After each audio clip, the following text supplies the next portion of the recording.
जय मसीह Mulder बिमलबाट म यति बेला सुनादामा छु, दार्जिलिङ पास्टर जेम्सज्यूको चर्चमा, बेथेस्दा चर्चमा। र धन्यवाद तपाईहरुको प्रार्थनाले म यहाँ एकदमै असल छु अनि असल सेवा संगति गर्न पाइरहेका छौं। र आजको यो वचन भन्दा अगाडि आउनुहोस् हामी प्रार्थना गर्नेछौं। पिता पुत्र अनि पवित्र आत्मा तपाईलाई धन्यवाद यो समयको लागि। प्रभु तपाईको वचनले भन्छ मत्ती 4:4 मा मानिस रोटीले मात्र हैन तर परमेश्वरको मुखबाट निक्लेको हरेक वचनले बाँच्दछ। र आजको यो वचन चाहिँ प्रभु तपाईबाटको हो भनिकिन म घोषणा गर्दछु। र परमेश्वर सबै रहलबाग छन् पलहरू तपाईको हातमा जिम्मा दिन्छौं अनि माग्छौं पितालाई पुत्र येशू ख्रीष्टको उच्च पवित्र अनि शक्तिशाली नाममा, आमेन। फेरि पनि जय मसीह। र आउनुहोस् हामी वचनमा गइहाल्नेछौं। परमेश्वरको वचनले तपाईलाई मलाई के भन्छ आजको वचनमा जानुभन्दा अगाडि 2-4 शब्द। आज सारा संसार लकडाउनमा छ, सारा संसार बन्द छ, तर परमेश्वरले भनिरहनु भएको थियो कि उहाँको स्वर्गीयको ढोका चाहिँ खुल्ला छ। हालेलुया। उहाँको स्वर्गीयको ढोका चाहिँ खुल्ला छ। जो तयारी छ उसको लागि स्वर्गीयको ढोका खुल्ला छ। आमेन आमेन आमेन। अनि संसारमा आज मानिसहरूले यो बन्द भएको बेलामा, यो महामारीको समयमा, लकडाउन भएको बेलामा धेरै प्रार्थना गरिरहेको छ, धेरै आराधना, धेरै प्रकारको सेवा संगति गरिरहेको छ। असल कुरा हो। र प्रिय मलाई चाहिँ प्रभुले भन्नुहुँदै थियो, आज बिहान मात्र मैले मण्डलीमा वचन शेयर गरिरहेको थिएँ, तिमीहरूको हृदयको लकडाउनलाई कहिले खोल्ने, तिमीहरूको विचारको लकडाउनलाई कहिले खोल्ने, त्यो घमण्डको लकडाउनलाई कहिले खोल्ने, अहंकारको लकडाउनलाई कहिले खोल्ने, जलनको लकडाउनलाई कहिले खोल्ने, अल्छेपनको लकडाउनलाई कहिले खोल्ने, त्यो भन्दा म भयंकर भन्ने लकडाउनलाई कहिले खोल्ने, त्यो कठोर हृदयभित्र जाम भएर बसेको त्यो लकडाउनलाई कहिले खोल्ने, त्यो आत्मिक आँखाको पट्टी, त्यो लकडाउन भन्दा डेन्जर, त्यसलाई कहिले खोल्ने, अनेकताको लकडाउनलाई कहिले खोल्ने, विश्वासको पाइलालाई रोकेर रहेको त्यो लकडाउन जस्तो स्थितिलाई कहिले खोल्ने भनेर प्रभु बोल्दै हुनुहुन्थ्यो। अनि मैले प्रार्थना गर्दै थिएँ, प्रभु अब खोलिनेछ। हालेलुया। आजको वचन तपाईको अगाडि म आइरहेको छु। जाग, वचनको शीर्षक छ जाग, उठ, हिँड। र प्रिय वचन म पढ्दैछु रोमी 13:11-12 अनि 13। यो पनि कि समय विचार अब निन्द्राबाट बिउजिने ठिक बेला आइपुगेको छ, किनकि हामीले विश्वास गरेर ठानेको समय भन्दा अहिले मुक्तिको समय हाम्रो नजिकै छ। रात धेरै बितिसक्यो, औ दिन नजिक आइपुगेको छ। यसकारण अन्धकारका काम छोडेर हामी ज्योतिका हतियार धारण गरौं। दिउँसो जस्तै गरी हामी इमानदार चलौं, न त मोजमजामा, न मतवालीपनामा, न व्यभिचारमा, न भ्रष्टाचारमा, न झगडामा, न डाहामा। आमेन आमेन। र परमेश्वरको वचनले भनिरहेको छ प्रिय, यो चाहिँ के अरे? परमेश्वरको वचनले भनिरहेको छ निन्द्राबाट बिउजिने ठिक समय आएको छ, निन्द्राबाट बिउजिने ठिक बेला आइपुगेको छ, किनकि हामीले विश्वास गरेर ठानेको समय भन्दा अहिले मुक्तिको समय हाम्रो नजिकै छ। हो प्रिय, आज निन्द्राबाट बिउजिने समय आएको छ, निन्द्राबाट बिउजिने समय आएको छ। यहाँनिर हामीले पढ्दै थियौं मोज मजा गर्ने समय हटेर त्यो संसारको खेल ठट्टालाई छोडेर चाहिँ अब परमेश्वरमा बिउजिने समय आएको छ। यो ठिक समय छ, किनकि मुक्तिको समय चाहिँ नजिक आएको छ।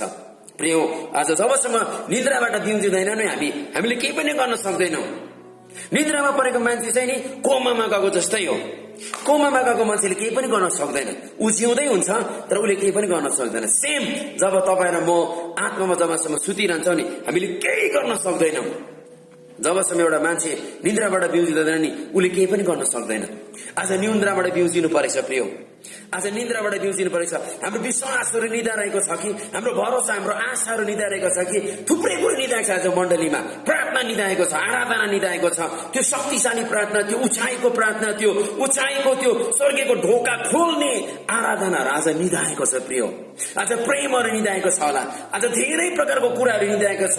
सेवकाईको क्षेत्रको कुराहरूको लागि बास गर्दैछु र आज निन्द्राबाट बिउजिने ठिक बेला आएको छ, किनकि हामीले विश्वास गरेर ठानेको समय भन्दा अहिले मुक्तिको समय हाम्रो नजिक आएछ। हेर्नुहोस् प्रिय, चारैतिर नाना प्रकारको महामारी, नाना प्रकारको त्रास डरको कुराहरू। र प्रिय यति बेला अब हामी जाग्नु परेको छ। जबसम्म जाग्दैनौ हामीले केही पनि गर्न सक्दैनौँ। जबसम्म जाग्दैनौ प्रिय, हाम्रो अगाडि आएको भात पनि खान सक्दैनौँ। र आज जाग्नु परेको छ। जागेको मान्छेले धेरै कुरो गर्न सक्छ। जागेको मान्छेले धेरै कुरो गर्न सक्छ। जागेको मान्छेले चोर आउँदै गरेको थाहा हुन्छ। जागेको मान्छेले आशिषका कुरा थाहा हुन्छ, केही पाउँदैछ भन्ने कुरा थाहा हुन्छ। जागेको मान्छेले आवाजहरू सुन्छ। हालेलुया। आज आत्मामा जाग्ने समय आएको छ। आज आत्मामा जाग्ने समय आएको छ। जब तपाईँ र म आत्मामा जाग्छौँ अनि परमेश्वरको आवाजलाई सुन्छौँ। आमेन।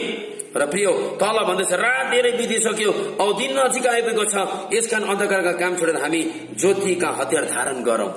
रात धेरै बितिसक्यो, यो दिन नजिक आइपुगेको छ, यसकारण अन्धकारका काम छोडेर हामी ज्योतिका हतियार धारण गरौं। रातको काम कस्तो हुन्छ प्रिय? छामछुमे। रातको काममा धेरै त्यहाँनिर चोरी काम हुन्छ, धेरै गडबडी हुन्छ, धेरै नकारात्मक कुराहरू हुन्छ रातमा।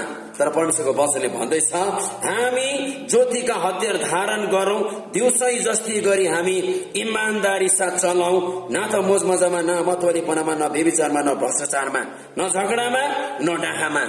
प्रियो, रातमा नि मान्छेहरू ठेस खान्छ, रातमा डर हुन्छ प्रियो, रातमा नि धेरै प्रकारको पाइलाहरू डगमगिरहेको हुन्छ। र दिनमा चाहिँ प्रियो हामीलाई डर पनि लाग्दैन। हामी दिनमा उज्यालोमा ठेस पनि खाँदैनौँ। अनि उज्यालो चाहिँ स्वयं परमेश्वर हुनुहुन्छ। आमेन। उहाँ चाहिँ ज्योति हुनुहुन्छ र उहाँले भन्नुहुन्छ, म ज्योति हो र तिमीहरू ज्योतिका सन्तानहरू हौ र ज्योतिमा हिडुल गर। र प्रियो, आज तपाईँ र म अन्धकारबाट जाग्नुपर्छ, निन्द्राबाट जाग्नुपर्छ, अन्धकारलाई त्याग्नुपर्छ, अनि तपाईँ र म ज्योतिमा आउँछौँ। र परमेश्वरले भन्दैछ, ज्योतिमा हिडुल गर, दिउँसो जस्तो गरी मेरो इमानदार साथ चल। दिउँसो जस्तो गरी हामी इमानदार साथ चलौं, न त मोज मजामा, न मतवालीपनामा, न व्यभिचारमा, न भ्रष्टाचारमा, न झगडामा, न डाहामा। प्रिय हो, यदि यो कुराहरू हामीमा छ, मतवालीपन छ, मोज मजा छ, झगडा छ, व्यभिचार छ भने हामी अन्धकारमा जिरहेका छौं। परमेश्वरले भन्नुहुन्छ, तिमीहरू चाहिँ ज्योतिका सन्तान हौ, तपाईँ र म ज्योतिका सन्तान हौ। यदि यो कुरामा तपाईँ र म जिरहेका छौं भने ज्योतिका सन्तान होइनौ, हामी अन्धकारका सन्तान हुन्छौं। र प्रिय, आज जाग्ने समय नजिक आएको छ, सही निन्द्राबाट बिउजिने समय छ, किनकि मुक्तिको समय नजिक आएको छ। हालेलुया, हालेलुया। र परमेश्वरलाई महिमा होस्। प्रिय, आज मुक्तिको समय नजिक आएको छ र परमेश्वरको वचनले भनिरहेको छ, परमेश्वरको वचनले यसरी भनिरहेको छ, रात धेरै बितिसक्यो, दिन नजिक आइपुगेको छ, यसकारण अन्धकारका काम छोडेर हामी ज्योतिका हतियार धारण गरौं। ज्योतिका हतियार परमेश्वरको वचन हो। हालेलुया। जब ज्योतिका हतियार धारण गर्छ नि, तपाईँ र मैले नि दुष्टको गढलाई भत्काइरहेका हुन्छौँ। हामी दुष्टको किल्लालाई भत्काइरहेका हुन्छौँ। त्यो हतियार परमेश्वरको अभिषेक हो, त्यो हतियार परमेश्वरको दान वरदान हो, त्यो हतियार परमेश्वरको वचन हो, वचनको प्रकाश हो, त्यो हतियार प्रार्थना हो, त्यो हतियार आराधना हो।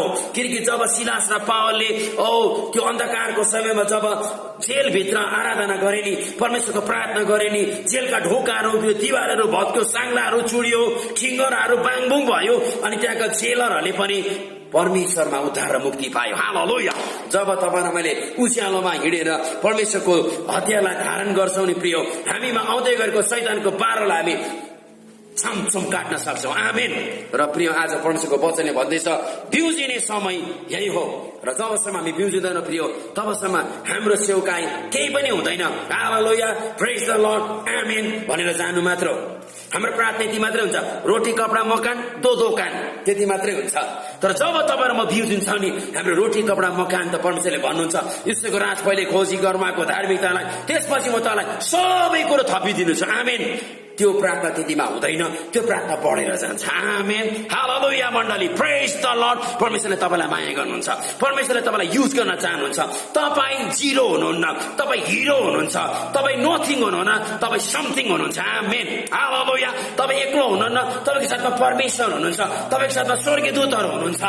आमेन। तपाईँ गरिब हुनुहुन्न, तपाईँमा वचन छ, त्यो वचन सबभन्दा मूल्यवान छ। हालेलुया। तपाईँ कमजोर हुनुहुन्न, तपाईँको बल र शक्ति र सामर्थ्य अर्थ परमप्रभु स्वयं हुनुहुन्छ। हालेलुया। तपाईलाई डराउन पर्दैन। परमेश्वरले भन्नुहुन्छ नडर, म तेरो साथमा छु, म तेरो परमप्रभु हुँ, म तँलाई धार्मिकताको दाहिने हातले डोर्याउने छु। आमेन। हालेलुया। परमेश्वरले भन्नुहुन्छ, तपाईले भन्नुहुन्छ म असफल भइरहेको छु। नो, परमेश्वरले भन्नुहुन्छ तँ जहाँ गए पनि तैँले जे काम गरे पनि म तँलाई सफलता दिनेछु। हालेलुया।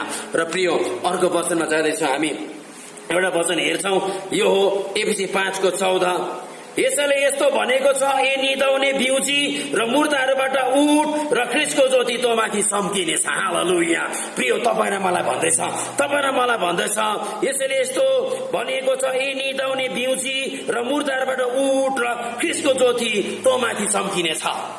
प्रिय जबसम्म तपाईँ र म बिउजिँदैनौ, जबसम्म तपाईँ र म निद्राबाट जाग्दैनौ, तपाईँ र म उठ्न सक्दैनौ। लडेका हुन्छौ, छेउमा जेसुको राख्दा पनि थाहा हुँदैन, जेसुकै कुरा आउँदा पनि थाहा हुँदैन, भूकम्प आउँदा पनि थाहा हुँदैन, आगो लाग्दा पनि थाहा हुँदैन, चोर आउँदा पनि थाहा हुँदैन।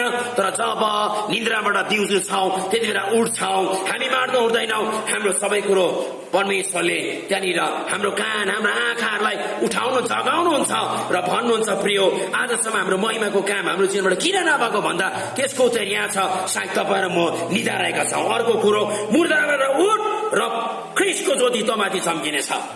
जबसम्म हामी बिउजिँदैनौँ प्रिय, हामी उठ्न सक्दैनौँ। अब समय करेक्ट, सही समय आएको छ। अब निन्द्राबाट बिउजिने अनि उठ्ने। कहाँबाट उठ्ने? मुर्दाबाट उठ्ने र ख्रीष्टको ज्योति तपाईँ र ममा चम्किनेछ। जबसम्म तपाईँ र म मुर्दा जस्तो भिडमा बस्छौँ नि ख्रीष्टको ज्योति तपाईँ र ममा चम्किँदैन।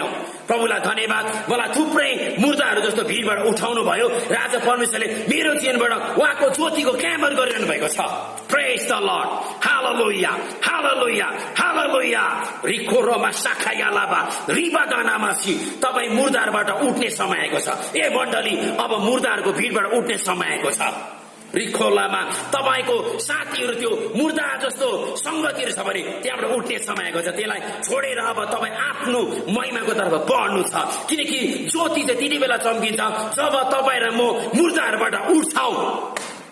हाम्रो सोच मुर्दा जस्तो छ भने अब त्यहाँबाट तपाईँहरूमा उठ्नु परेको छ। हाम्रो बोली मुर्दा मरे तुल्य छ भने त्यहाँबाट तपाईँहरूमा उठ्नु परेको छ, किनकि मुर्दालाई हेर्दा डर लाग्छ, मुर्दा गनाउन थाल्छ, मुर्दाले कहिले पनि प्रफिट दिँदैन, मुर्दाले कहिले पनि तपाईँ मेरो जीवनमा आशिष ल्याउँदैन, मुर्दा रूपी कुराले कहिले पनि तपाईँ र मलाई फ्रेस बनाउँदैन, मुर्दा रूपी कुराले कहिले पनि तपाईँ र मलाई शक्तिशाली बनाउँदैन, किनकि परमेश्वरले भन्दैछ मुर्दाबाट उठ र ख्रीष्टको ज्योति तँमाथि चम्किनेछ। आमेन। प्रिय यो समय सही छ, किनकि मुक्तिको समय नजिक आएको छ। अब निन्द्राबाट बिउजिने समय आएको छ। हेर्नु संसारलाई। हालेलुया, हालेलुया। हो राबा सखालाबा। अन्तिम वचन म पढ्छु अनि त्यहाँबाट आजको वचनलाई म सिधाउन गइरहेको छु। र प्रिय यो चाहिँ मत्ती 13:25 के भन्छ हेर्नुहोस् ल। मत्ती 13:25 यति भयङ्कर यहाँ कुरा गर्नुभएको छ। तपाईँ र म यो वचन पढेर हल्लिनेछौँ। मलाई विश्वास छ यो वचन पढ्दै जाँदा तपाईँ र म जाग्नेछौँ, अझ जाग्नेछौँ। मत्ती 13:25 यसरी लेखेको छ, तर मानिसहरू सुतेको बेलामा उसको शत्रु आयो र गाउँका बीचबीचमा सामा छरेर गयो। खेतालाहरू सुतेको बेलामा शत्रुहरू आयो र गाउँको बीचबीचमा चाहिँ सामाहरू छरेर गयो। सामा नकारात्मक कुरा हो, सामा नरक लाने कुरा हो, सामा डिस्टर्बेन्स हो, सामा परमेश्वरमा बढ्न नदिने कुरा हो। गाउँको बीचमा सामा छरेर गयो। कहिले? जब खेतालाहरू सुते, जब मानिसहरू सुते। यदि तपाईँ र म सुतिरहेको छ भने शैतान आएर बीचमा अब सामा छर्दैछ। यो समय उठ्ने समय हो, जाग्ने समय हो, त्यो शत्रुहरूलाई देख्ने समय हो, त्यसलाई खेल गर्ने समय हो। हालेलुया। कहिले सामा छर्यो? जब मानिसहरू सुतिरहेका थिए, जब खेतालाहरू सुतिरहेका थिए। प्रिय तपाईँ र म खेतालाहरू हौ। आज तपाईँ र म सुत्नु हुँदैन। सुत्दाखेरि शत्रु आउँछ, होशियार। र प्रिय प्रभुको वचन कति शक्तिशाली। निद्राबाट बिउजी, मुर्दाबाट उठ र ख्रीष्टको ज्योति तँमाथि चम्किनेछ, तँमाथि, तँमाथि चम्किनेछ, तँमाथि, तँमाथि। आमेन, आमेन, आमेन, आमेन। जब निदायो नि मानिसहरू, खेतालाहरू, त्यहाँनिर नि शत्रु आएर सामाहरू छरिदिए। प्रिय आज तपाईँ र मलाई परमेश्वरले भन्नुहुँदैछ, ए निद्राबाट बिउजी, मुर्दारबाट उठ र तँमाथि मेरो ज्योति छर्नेछु, चम्काउनेछु। र प्रिय, आजको वचनले तपाईँलाई मलाई छुएको छ भने म विश्वास गर्दछु। हालेलुया। जबसम्म निन्द्राबाट बिउजिँदैनौँ हामीले केही पनि गर्न सक्दैनौँ। मैले कुन बारेमा बोल्दैछु? आत्मिकी निन्द्रा। अब जाग्नुपर्छ प्रिय, आत्मिकी निन्द्रा। तपाईँ आत्माबाट जाग्नु भएछ भने आत्मामा तपाईँ एक्टिभ हुनुहुन्छ। तपाईँ शरीरमा जाग्नु भएछ भने तपाईँ शरीरमा एक्टिभ हुनुहुन्छ। तपाईँ र म दुईटै कुरामा जाग्न जरुरी छ। हालेलुया। जब आत्मामा जाग्छौँ त्यति बेला हाम्रो आत्मिक आँखा पनि खोलिरहेको हुन्छ। त्यति बेला हामी आत्माको कुराहरू देख्दै गरेका हुन्छौँ। जब हामी आत्मामा जाग्छौँ हाम्रो आत्मिक कान खोलिरहेको हुन्छ। त्यति बेला हामी परमेश्वरको आवाजहरू सुनिरहेका हुन्छौँ। जब हामी आत्मामा जाग्छौँ हाम्रो खुट्टामा बल आइरहेको हुन्छ अनि खुट्टा परमेश्वरको राज्यको लागि कुदिरहेको हुन्छ। जब हामी आत्मामा जाग्छौँ हाम्रो हातहरूले काम गरिरहेको छ परमेश्वरको। जब हामी आत्मामा जाग्छौँ यो मुखले परमेश्वरको सकारात्मक कुराहरू, परमेश्वरको वचनहरू, अगमबाणीहरू बोलिरहेको हुन्छ। आमेन। प्रेज द लर्ड। र परमेश्वरलाई महिमा होस्। हामी जागेका छौँ। आमेन। हामी जागेका छौँ। तपाईँ जाग्नु भएको छ। ए तपाईँ जाग्नु भएको छ। बहिनी तपाईँ जाग्नु भएको छ। ए दाजु तपाईँ जाग्नु भएको छ। हालेलुया। मण्डली तपाईँ जाग्नु भएको छ। आउनुहोस् हामी प्रार्थना गर्नेछौँ। प्रभु धन्यवाद, तपाईँलाई धन्यवाद। हामीलाई जगाउनु भएको छ। हामीलाई प्रभु परमेश्वर निन्द्राबाट जगाउनु भएको छ। हाम्रो आत्मिक कान, आँखाहरू, मुखहरू, ओ आत्मिक शरीर अब जागेको छ। हामी मुर्दारबाट उठेका छौँ। अब तपाईँको ज्योति हामीमा चम्किनेछ। हालेलुया। हालेलुया। संसार अँध्यारोमा छ, हामीबाट अब संसारले ज्योति पाउनेछ। धन्यवाद त्यो वचनको लागि। जतिले हेर्दैछ सुन्दैछ हरेकलाई आशिष दिनुहोस् अनि उहाँहरूबाट तपाईँले आफ्नो महिमा लिनुहोस्। धन्यवाद। तपाईँ परमेश्वरलाई सारा आदर, महिमा, भक्ति तपाईँलाई चढाउँदै माग्छौ पितालाई पुत्र येशू ख्रीष्टको उच्च पवित्र अनि शक्तिशाली नाममा। आमेन। सबैलाई जय मसीह। फेरि पनि एकचोटि मेल्टल बिमल, म बेङ्गलोरमा सेवकाई गर्छु। CPNF त्यहाँ हाम्रो मण्डली छ अनि जहाँको पास्टर हाम्रो सोलोमन सिमिक हुनुहुन्छ र त्यहाँनिर हाम्रो टिम छ एउटा EMM एन्थ्रोन्स म्युजिक मिनिस्ट्री। हाम्रै मण्डली साथमा मिलेर हामी दुई परमेश्वरको भागमा मिलेर मिनिस्ट्री अनि म्युजिक मिनिस्ट्री अनि यसरी सेवकाको मिनिस्ट्री चर्च मिनिस्ट्री चलाइरहेका छौँ र हाम्रो लागि प्रार्थना गरिदिनुहोस् होला। सबैलाई जय मसीह। अगमबाणीहरू बोलिरहेको हुन्छ। आमेन। प्रेज द लर्ड। र परमेश्वरलाई महिमा होस्। हामी जागेका छौँ। आमेन। हामी जागेका छौँ। तपाईँ जाग्नु भएको छ। ए तपाईँ जाग्नु भएको छ। बहिनी तपाईँ जाग्नु भएको छ। ए दाजु तपाईँ जाग्नु भएको छ। हालेलुया। मण्डली तपाईँ जाग्नु भएको छ। आउनुहोस् हामी प्रार्थना गर्नेछौँ। प्रभु धन्यवाद, तपाईँलाई धन्यवाद। हामीलाई जगाउनु भएको छ। हामीलाई प्रभु परमेश्वर निन्द्राबाट जगाउनु भएको छ। हाम्रो आत्मिक कान, आँखाहरू, मुखहरू, ओ आत्मिक शरीर अब जागेको छ। हामी मुर्दारबाट उठेका छौँ। अब तपाईँको ज्योति हामीमा चम्किनेछ। हालेलुया। हालेलुया। संसार अँध्यारोमा छ, हामीबाट अब संसारले ज्योति पाउनेछ। धन्यवाद त्यो वचनको लागि। जतिले हेर्दैछ सुन्दैछ हरेकलाई आशिष दिनुहोस् अनि उहाँहरूबाट तपाईँले आफ्नो महिमा लिनुहोस्। धन्यवाद। तपाईँ परमेश्वरलाई सारा आदर, महिमा, भक्ति तपाईँलाई चढाउँदै माग्छौ पितालाई पुत्र येशू ख्रीष्टको उच्च पवित्र अनि शक्तिशाली नाममा। आमेन। सबैलाई जय मसीह। फेरि पनि एकचोटि मेल्टल बिमल, म बेङ्गलोरमा सेवकाई गर्छु। CPNF त्यहाँ हाम्रो मण्डली छ अनि जहाँको पास्टर हाम्रो सोलोमन सिमिक हुनुहुन्छ र त्यहाँनिर हाम्रो टिम छ एउटा EMM एन्थ्रोन्स म्युजिक मिनिस्ट्री। हाम्रै मण्डली साथमा मिलेर हामी दुई परमेश्वरको भागमा मिलेर मिनिस्ट्री अनि म्युजिक मिनिस्ट्री अनि यसरी सेवकाको मिनिस्ट्री चर्च मिनिस्ट्री चलाइरहेका छौँ र हाम्रो लागि प्रार्थना गरिदिनुहोस् होला। सबैलाई जय मसीह।